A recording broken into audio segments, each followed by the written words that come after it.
you do? I'm a journalist. Oh, really? That must be interesting. Yes, it is. So, was the reason for your visit here today work? Actually, it's my day off. I came here to do some shopping. Oh, right. But I do sometimes come here for work. Okay. Now, I'd like to ask some questions about your journey today, if that's okay. Yes, no problem. Right. So, can you tell me which station you're travelling back to? Stormforth, where I live. Can I just check the spelling? Staunfirth?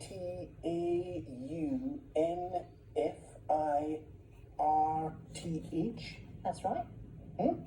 And you travelled from there this morning? Yes. Okay, good.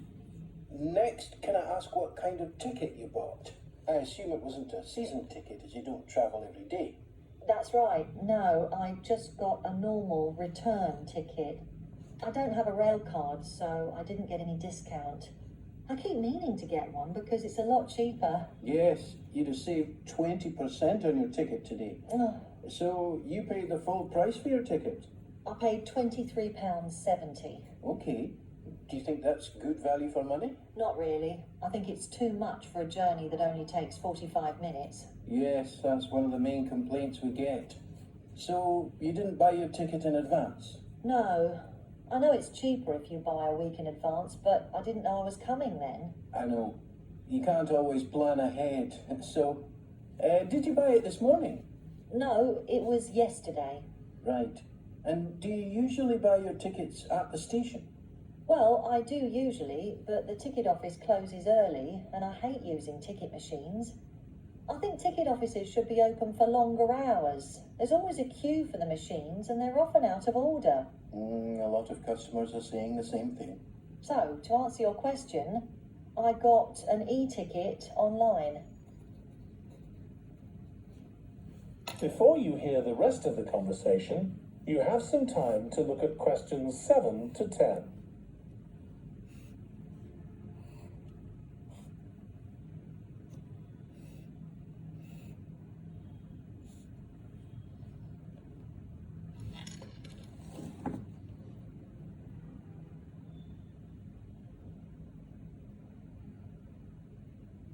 Now listen and answer questions 7 to 10. Okay, thank you. Now, I'd like to ask you about your satisfaction with your journey. So, what would you say you were most satisfied with today? Well, I like the Wi-Fi on the train. It's improved a lot. It makes it easier for me to work if I want to. That's the first time today anyone's mentioned that. It's good to get some positive feedback on that. And is there anything you weren't satisfied with? Well, normally the trains run on time and are pretty reliable, but today there was a delay. The train was about 15 minutes behind schedule.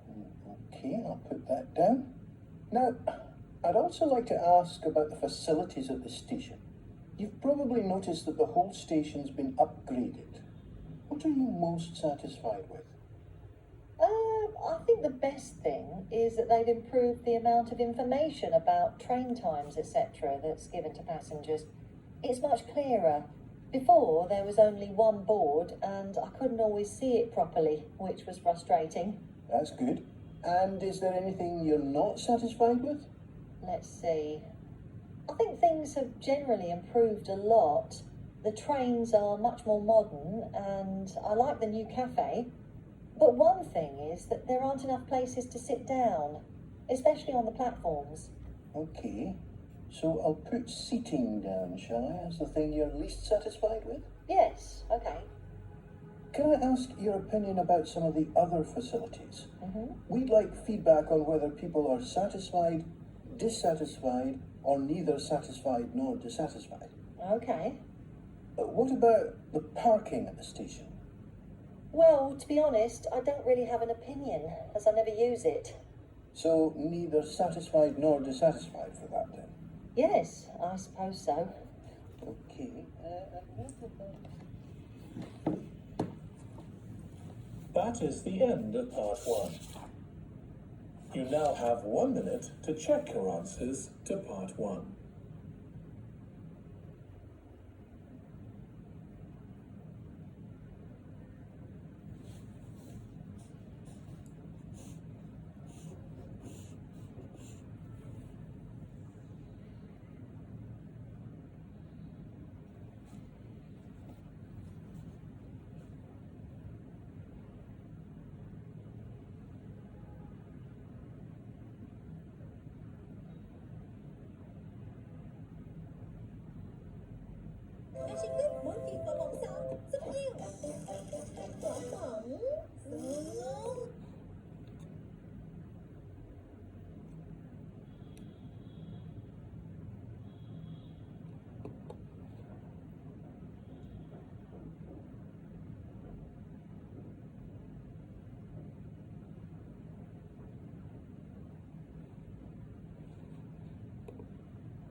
Part 2.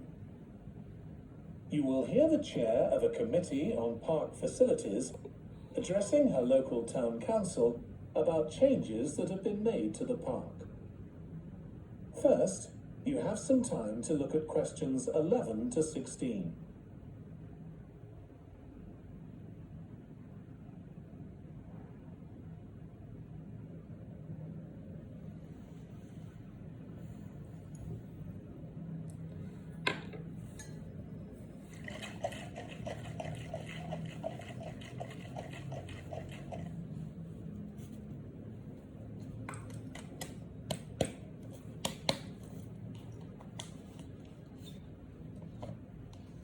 Now listen carefully and answer questions 11 to 16. As chair of the Town Council Subcommittee on Park Facilities, I'd like to bring you up to date on some of the changes that have been made recently to the Croft Valley Park. So if you could just take a look at the map I handed out, let's begin with a general overview. So, the basic arrangement of the park hasn't changed. It still has 2 gates, north and south, and a lake in the middle. The cafe continues to serve an assortment of drinks and snacks, and is still in the same place, looking out over the lake and next to the old museum. We're hoping to change the location of the toilets and bring them nearer to the centre of the park, as they're a bit out of the way at present, near the adventure playground, in the corner of your map. The formal gardens have been replanted and should be at their best in a month or 2. They used to be behind the old museum, but we've now used the space near the south gate, between the park boundary and the path that goes past the lake towards the old museum. We have a new outdoor gym for adults and children, which is already proving very popular. It's by the glass houses, just to the right of the path from the south gate. You have to look for it, as it's a bit hidden in the trees. One very successful introduction has been our skateboard ramp. It's in constant use during the evenings and holidays. It's near the old museum, at the end of a little path that leads off from the main path between the lake and the museum. We've also introduced a new area for wildflowers to attract bees and butterflies. It's on a bend in the path that goes round the east side of the lake, just south of the adventure playground. Before you hear the rest of the presentation, you have some time to look at questions 17 to 20.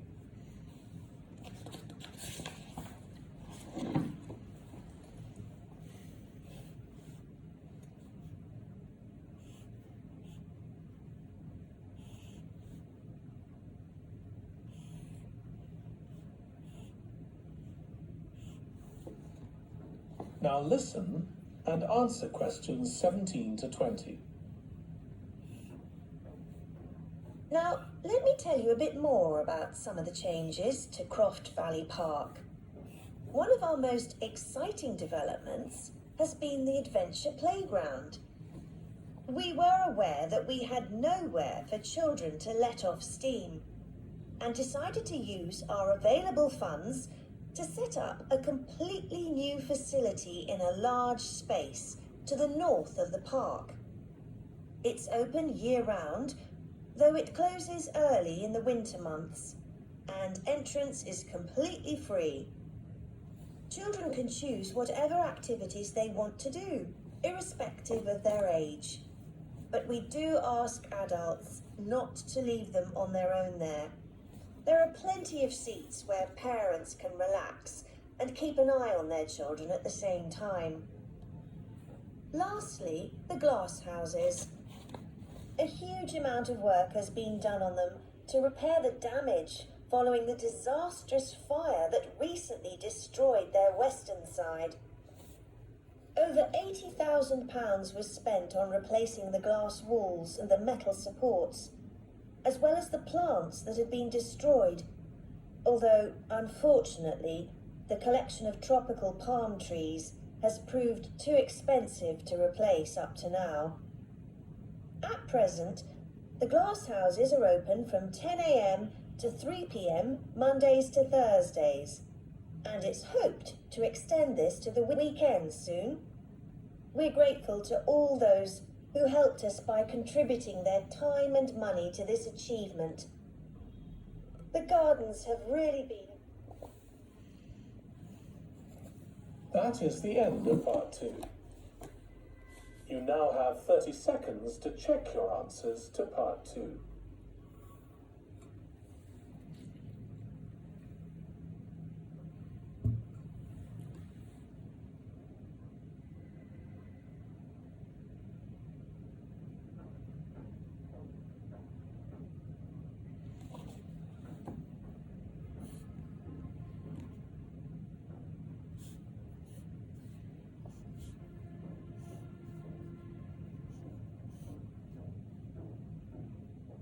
Part 3. You will hear two students of social history, called Annie and Jack, discussing their presentation about refrigeration. First, you have some time to look at questions 21 to 24.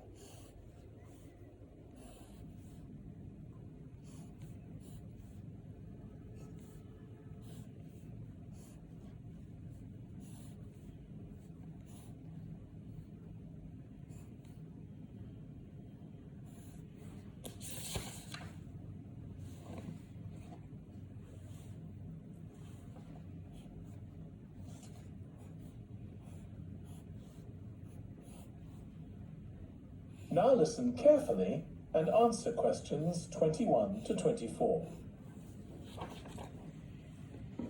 Okay, Jack. Before we plan our presentation about refrigeration, let's discuss what we've discovered so far. Fine, Annie. Though I have to admit, I haven't done much research yet. Nor me. But I found an interesting article about ice houses. I'd seen some 18th and 19th century ones here in the UK, so I knew they were often built in a shady area or underground, close to lakes that might freeze in the winter. Then blocks of ice could be cut and stored in the ice house.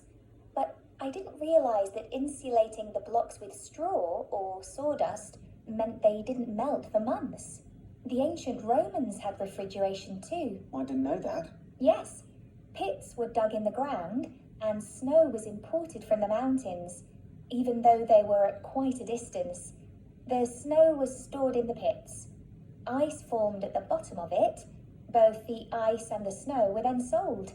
The ice cost more than the snow, and my guess is that only the wealthy members of society could afford it. I wouldn't be surprised. I also came across an article about modern domestic fridges. Several different technologies are used, but they were too complex for me to understand. You have to wonder what happens when people get rid of old ones. You mean because the gases in them are harmful for the environment? Exactly. At least there are now plenty of organisations that will recycle most of the components safely. But of course, some people just dump old fridges in the countryside. It's hard to see how they can be stopped, unfortunately. In the UK, we get rid of 3 million a year altogether. That sounds a lot, especially because fridges hardly ever break down. That's right. In this country, we keep domestic fridges for 11 years on average, and a lot lasts for 20 or more. So if you divide the cost by the number of years you can use a fridge, they're not expensive, compared with some household appliances. True. I suppose manufacturers encourage people to spend more by making them different colours and designs. I'm sure when my parents bought their first fridge, they had hardly any choice. Yes, there's been quite a change. Before you hear the rest of the discussion, you have some time to look at questions 25 to 30.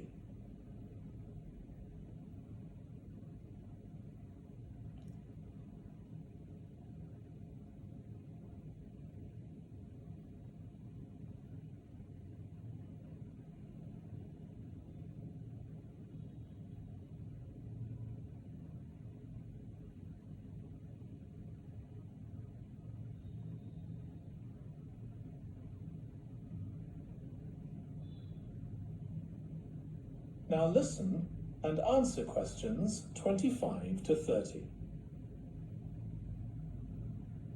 Right, let's make a list of topics to cover in our presentation and decide who's going to do more research on them.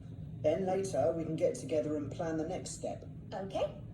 How about starting with how useful refrigeration is and the range of goods that are refrigerated nowadays? Because, of course, it's not just food and drinks. No, I suppose flowers and medicines are refrigerated too. And computers. I could do that, unless you particularly want to. No, that's fine by me. What about the effects of refrigeration on people's health? After all, some of the chemicals used in the 19th century were pretty harmful, but there have been lots of benefits too, like always having access to fresh food. Do you fancy dealing with that? I'm not terribly keen, to be honest. Nor me. My mind just goes blank when I read anything about chemicals. Oh, all right then. I'll do you a favour. But you owe me, Jack. Okay. What about the effects on food producers? Like farmers in poorer countries being able to export their produce to developed countries? Something for you, maybe? I don't mind. It should be quite interesting. I think we should also look at how refrigeration has helped whole cities. Like Las Vegas, which couldn't exist without refrigeration because it's in the middle of a desert. Right. I had a quick look at an economics book in the library that's got a chapter about this sort of thing. I could give you the title if you want to do this section. Not particularly, to be honest. I find economics books pretty heavy going as a rule. Okay, leave it to me then. Thanks. Then there's transport and the difference that refrigerated trucks have made. I wouldn't mind having a go at that. Don't forget trains too. I read something about milk and butter being transported in refrigerated railroad cars in the USA right back in the 1840s. I hadn't thought of trains. Thanks. Shall we have a separate section on domestic fridges? After all, they're something everyone's familiar with. What about splitting it into two? You could investigate 19th and 20th century fridges, and I'll concentrate on what's available these days, and how manufacturers differentiate their products from those of their competitors. Okay, that'd suit me. That is the end of part 3. You now have 30 seconds to check your answers to part 3.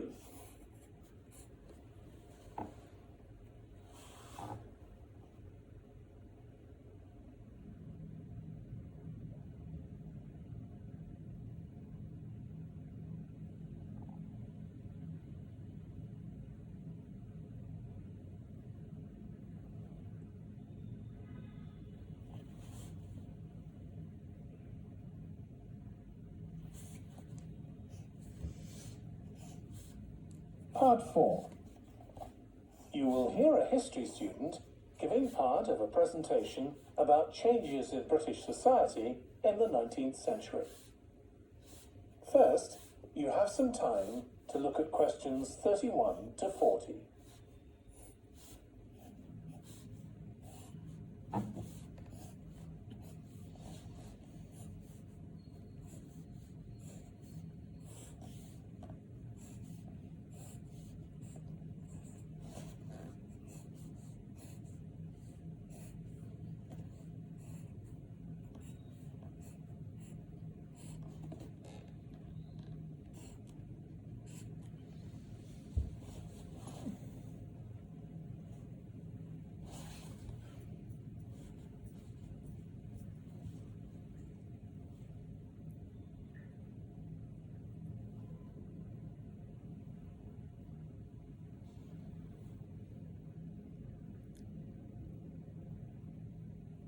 Now listen carefully and answer questions 31 to 40. Hi everyone. In this session, I'll be presenting my research about the social history of Britain during the Industrial Revolution. I particularly looked at how ordinary lives were affected by changes that happened at that time. This was a time that saw the beginning of a new phenomenon, consumerism, where buying and selling goods became a major part of ordinary people's lives.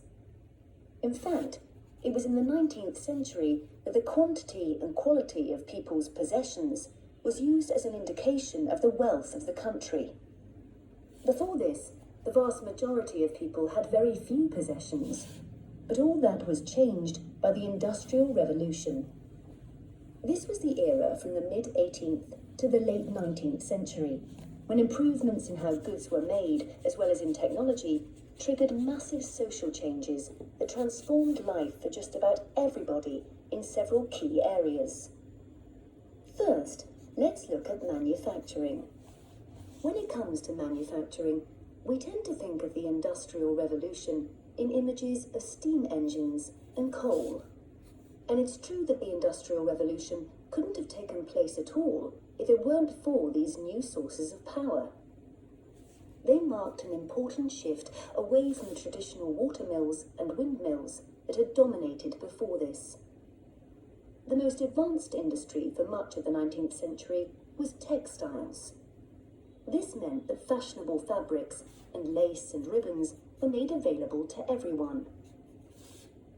Before the Industrial Revolution, most people made goods to sell in small workshops, often in their own homes.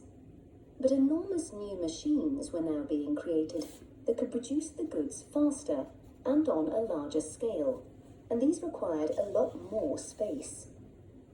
So large factories were built, replacing the workshops and forcing workers to travel to work. In fact, large numbers of people migrated from villages into towns as a result.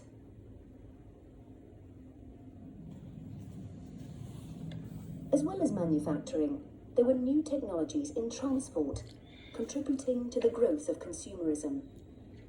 The horse-drawn stagecoaches and carts of the 18th century, which carried very few people and goods and travelled slowly along poorly surfaced roads, were gradually replaced by the numerous canals that were constructed. These were particularly important for the transportation of goods.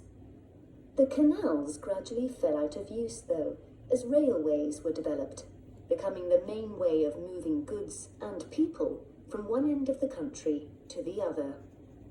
And the goods they moved weren't just coal, iron, clothes, and so on.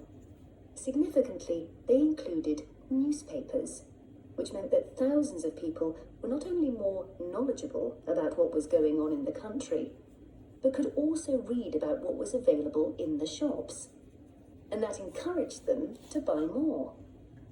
So faster forms of transport resulted in distribution becoming far more efficient. Goods could now be sold all over the country instead of just in the local market.